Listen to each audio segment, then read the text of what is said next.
Aloha and welcome to Knitted Paradise, where the needles are clicking and the yarn is squishy. My name is Lucia. You can find me on Ravelry and Instagram as Pearl of the Pacific. Well, it's a Tuesday, it's April, gosh. Whew, time flies. It's April 8th and it's episode 23, so welcome to any new viewers and welcome back to any returning viewers. Thanks for watching. I was looking on YouTube. I got a bunch of new subscriptions, which was really exciting, and I looked and we have 99 subscribers. That's insane. That's really awesome, but it's kind of insane. And we have 60 members in the Ravelry group. So if you haven't joined the Ravelry group, go over to ravelry.com. Don't know what that is. It is an awesome site for knitters and crocheters and spinners and weavers, basically fibery, crafty things. And it's a whole community of people. It's kind of like, I call it Facebook for fiber crafters to non-fiber crafters, because they're like, what is it? I'm like, it's Facebook for fiber crafters, but better. And it's amazing. I'm totally addicted. Anyway, go and search for Knitted Paradise Podcast under groups and you'll find it. Anyway, I've got a lot of knitting done on unexpected things, kind of randomly. I had a big work seminar this weekend, so I was really busy, and is why I have today and yesterday off, because I worked over the weekend, and my boss is awesome and gave me a couple days off to do all the things that I normally do over the weekend, like laundry and cleaning and podcasting, which has become a weekend thing, since Monday nights doesn't always work and the sun's up over the weekend. So it kind of moves between Sunday and Tuesday, tends to be the normal recording day. And I've set up a little differently. I have my camera on a tripod and the computer over here today, so that maybe I will look at the camera and not at myself on the computer, which is kind of distracting. So I have it over here. So if you see me looking over here, it's because the show notes are over there on the computer as well. Well, let's get started with On the Needles, or On the Island, sorry. It is On the Needles, but On the Island. I've not worked on my sweater or my long Gryffindor scarf, just because I haven't been home, and those are kind of home projects at this point, because either the sweater takes some thought at this point, and the scarf is just big, and I don't feel like taking it anywhere. So socks have been the thing. Seems to be the theme of this podcast. I should call it Knitted Paradise Socks, but anyway. Let's get started. Let's see. Start with the Flying Dutchman socks. I've worked on them a little bit. I think I've worked on them since the last podcast. Yeah, because I have the one heel in now. And a half a heel, apparently. Woo! I've got some needles going on here. Tangled mess. Okay, here we go. I switched to, I'm doing these out of the Loopy Solid series. Or sorry, not Solid series, Seasoning series, which comes with a good size variegated skein and then a coordinating mini skein. Oh, apparently I only have half a heel. I thought I had a heel and a half, but oh well. So this is the variegated skein that it comes with. And it's in Icicles, I believe. Yeah. And then this was the contrasting skein, which is this navy blue. And it's knitting up really nice in stripes, which is kind of what I wanted it to do. And I've got half the heel. And it's knitted on size zeros, or I'm knitting it on size zeros, because usually I knit my husband's socks out of size 1.5, but I didn't like the fabric. It was too loose, and he tends to be harder on his socks than I do, so I decided, I'll go down to a 1, but then my 1s were not in the bag, so I had thrown the zeros in, so I said, fine, I'll knit them on zeros, it's fine. So I've got 80 stitches around, which is kind of a lot, but it's stockinette, so it's been flying by. But I switched to double zeros These are my new China needles, which I actually kind of like. They're not bad at all. They've got this little bend in the, whatchamacallit, in the end of the needle, but I don't mind that. The cable is really nice. These are my Caoua lace sock, I don't know what they're called, but the cable's kind of similar, which is awesome. I love these cables. I'm thinking of replacing some of the other fixed circulars that I have with these, but I like the cable. It's basically, I mean, I don't know if you can see that. It's like this braided cable thing. Anyway, and there's the bend in the bottom of the needle, but I like it. They're turning out well, and it's creating a nice firm fabric in the bottom of the heel. So I did do some increases. You can kind of see them there for the bottom of the heel. Maybe it'll focus sometime today. There we go. Got a few increases there at the bottom of the heel. And then I'm halfway through the heel turn, and I'm doing the fish lips kiss heel. I don't know where I am. I was doing it during a meeting at work, and then the meeting ended, and I haven't picked it back up. So maybe I'll work on those tonight. But those are coming. Those are the Flying Dutchman socks by Caoua Coffee. Yeah, I don't know how to pronounce that, but anyway, if you search for Flying Dutchman socks, they're the only ones on Ravelry. And they're really cool. They've got, well, you'll see, they've got this wavy thing and then a ship, which is done with intarsia in the round. Same yarn, you're not, it's really cool because it just kind of pops out ever so slightly, but it's done with intarsia with the same yarn. So there's no color change with using the intarsia. It's the same yarn, but it's just I don't know how they do it. I haven't gotten to that part yet. I'm just doing the foot. I just read, oh, knit the foot in stockinette. Sweet. I'll just knit the foot in stockinette and deal with that when I get there. So that's what I've been doing. And yeah, so those are getting some attention. And since I had a seminar this weekend, I needed some seminar knitting because I was going to be sitting a lot.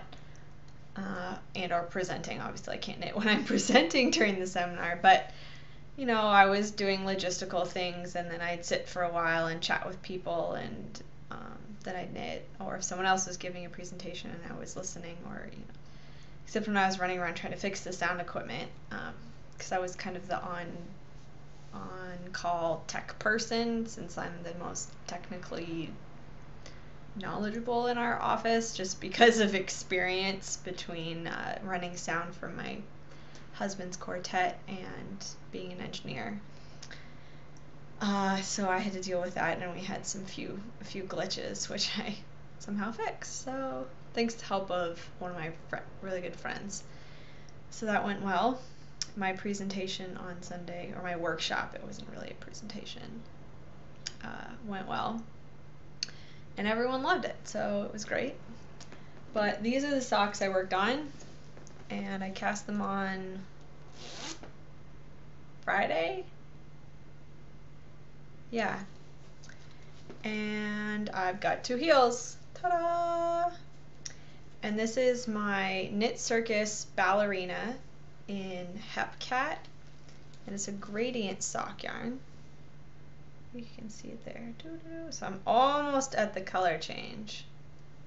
It's almost getting to that green, and then it'll get to the yellow. So most of the foot is in the blue. Kind of matches my shirt. I love this color. But I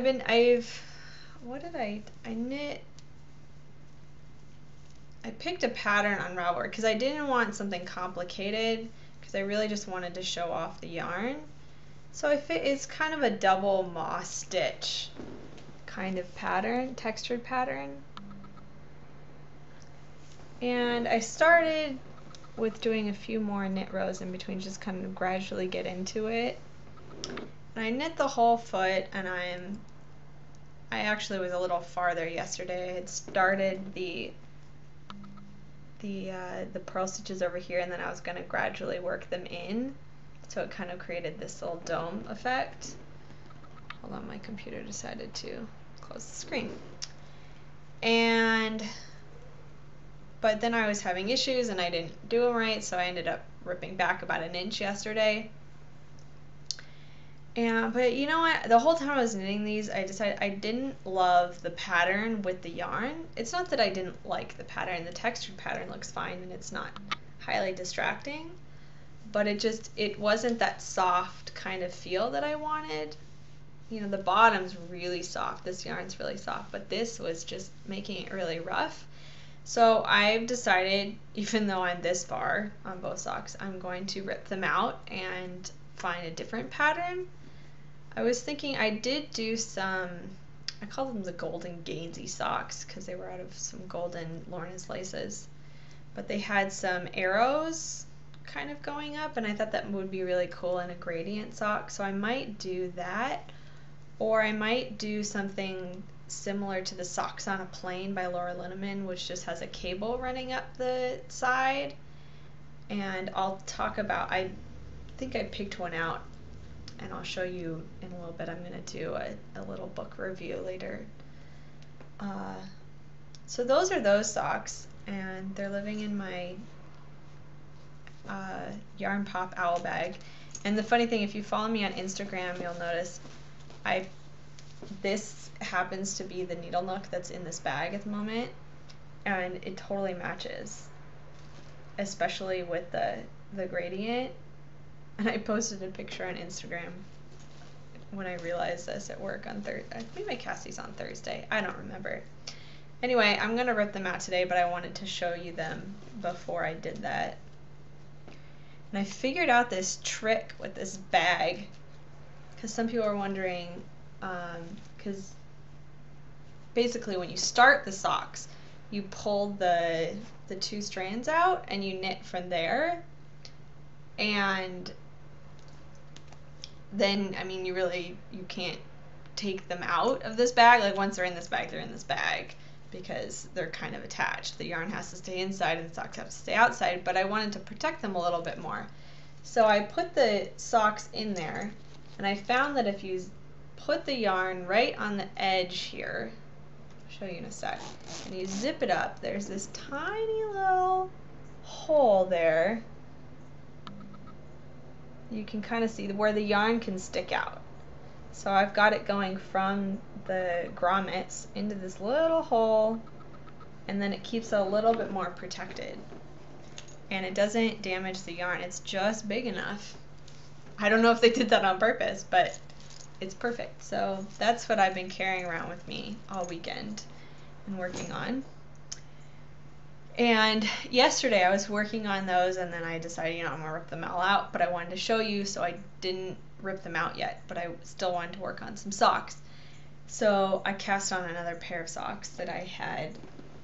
I had wound the yarn before the seminar thinking, oh, I'll work on these during the seminar, but I didn't because I got addicted to the gradient socks. So I cast on these yesterday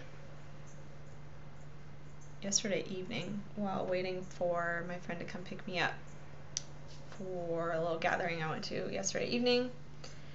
And I got through most of the toe, and then I knit during the meeting, and then I knit a little last night, and then I knit a little this today, and they're coming along quite fast. And this, I'm doing the Syncopation socks by Mary Henninger, and it's out of Highland Handmades Silver Maple Sock in Snuggle Up. And it's just this simple rib, but then you switch where the purl stitches are, and then you switch them back, and then so it's really simple. And when you don't stretch them out, the pattern kind of disappears. So it's this ever so subtle rib pattern. So it's really easy to memorize.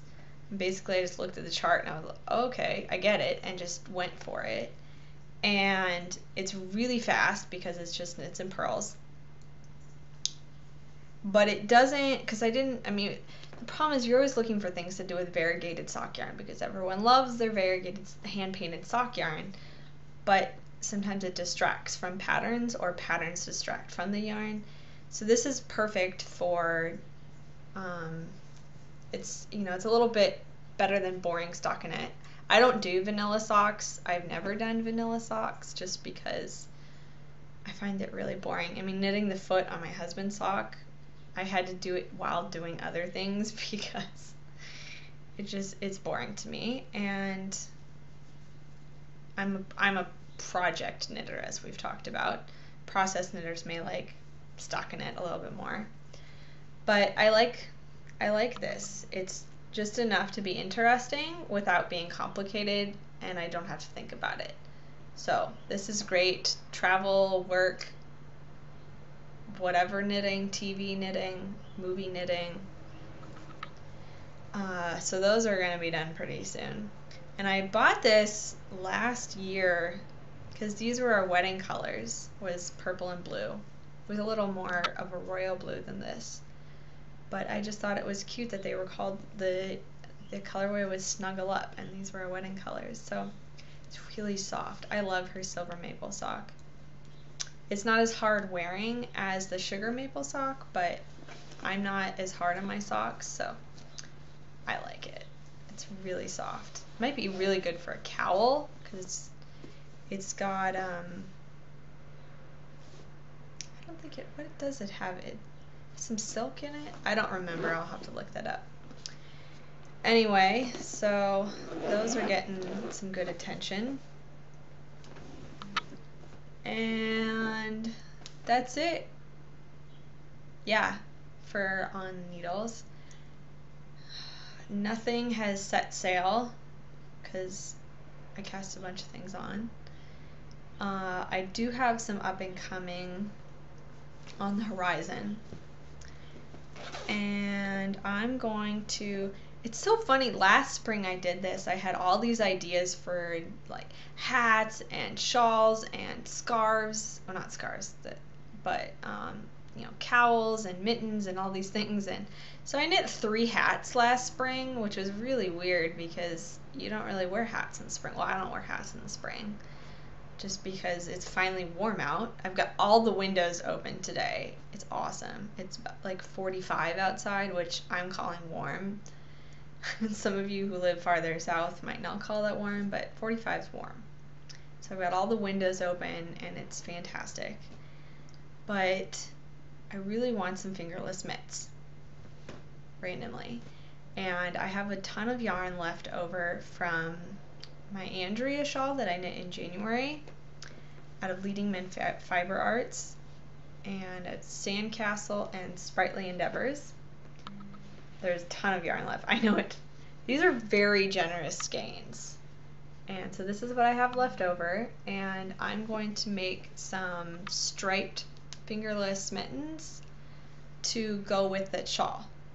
Because I always have the problem where I knit these beautiful things and then I want to wear them, but I don't know what to wear them with.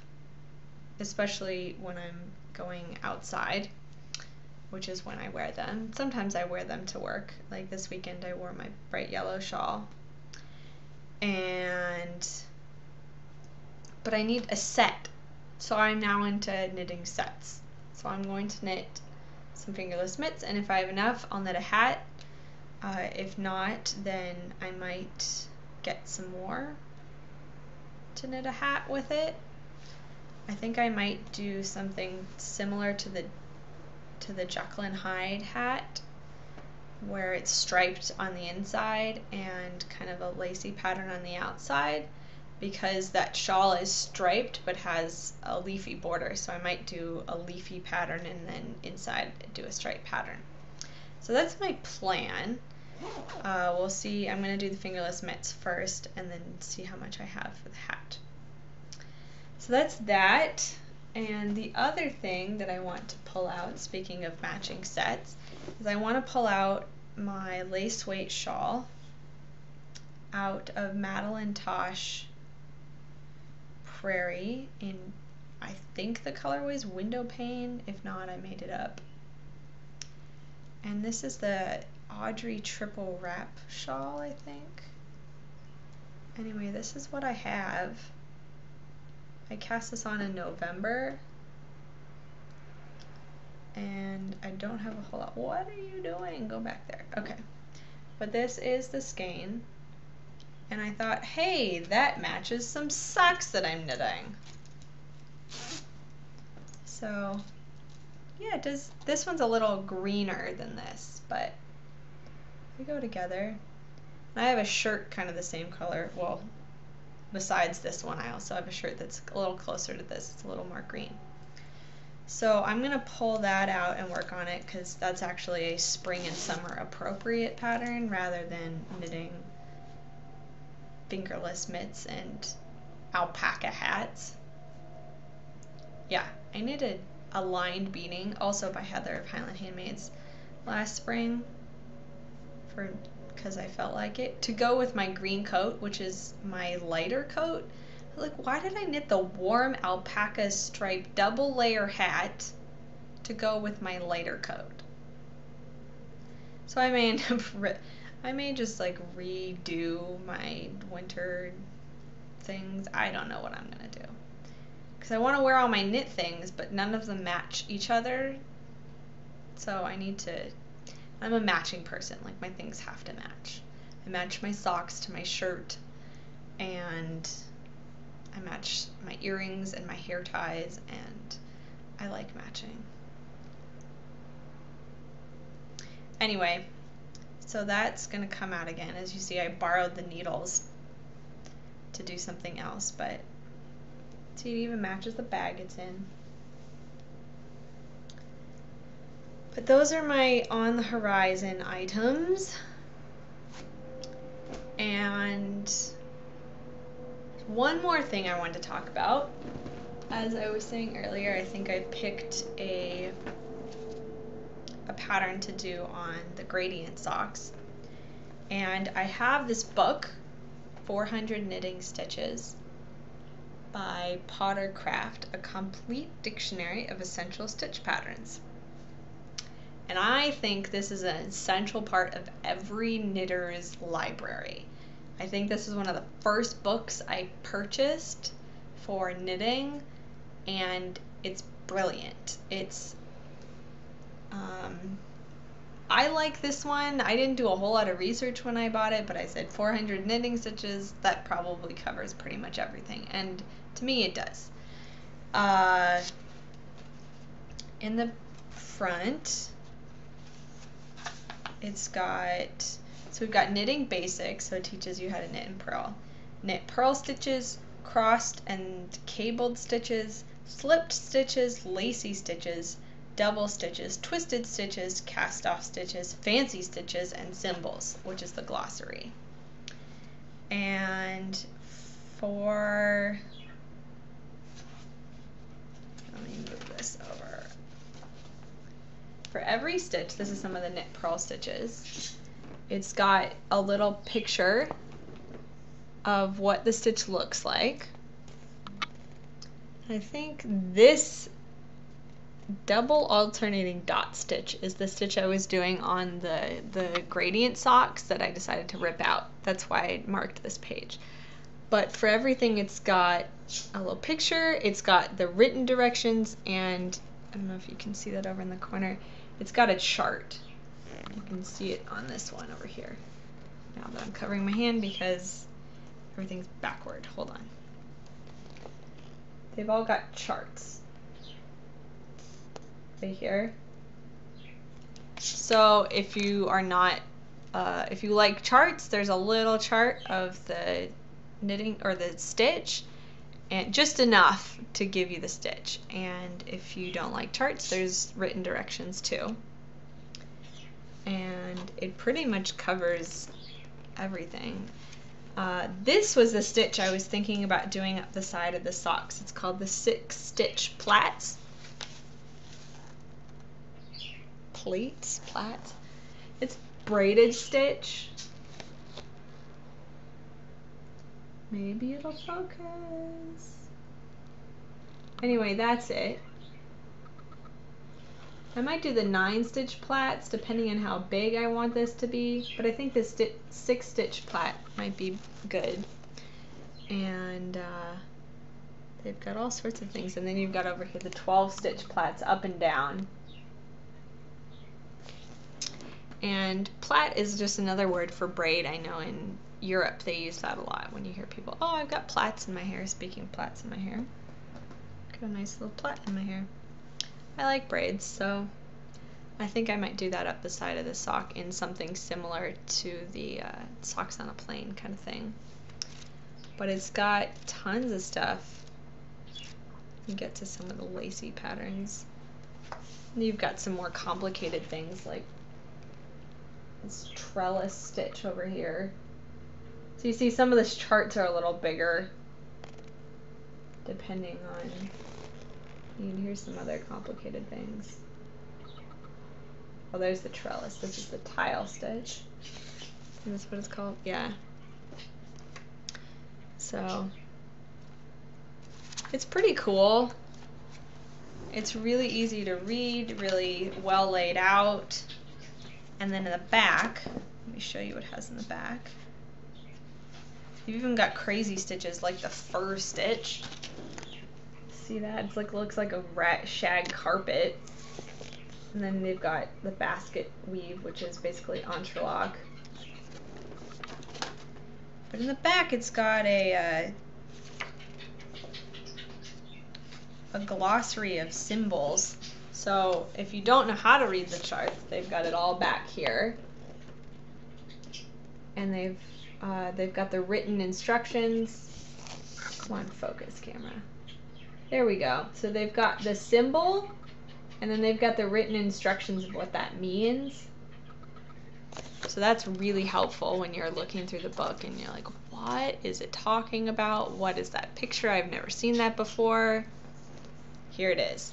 This is also great when you're designing patterns and you want to, you know, if you're designing a sock, for instance, and you want to put this, you know, cable up the side or at the back or something like that, and you want to know how to chart it, then this will show you how to chart it and how to do the written instructions. I know there are programs out there that will, you know, do it for you. You say, you know, I want this stitch, and then it does the written instructions for you.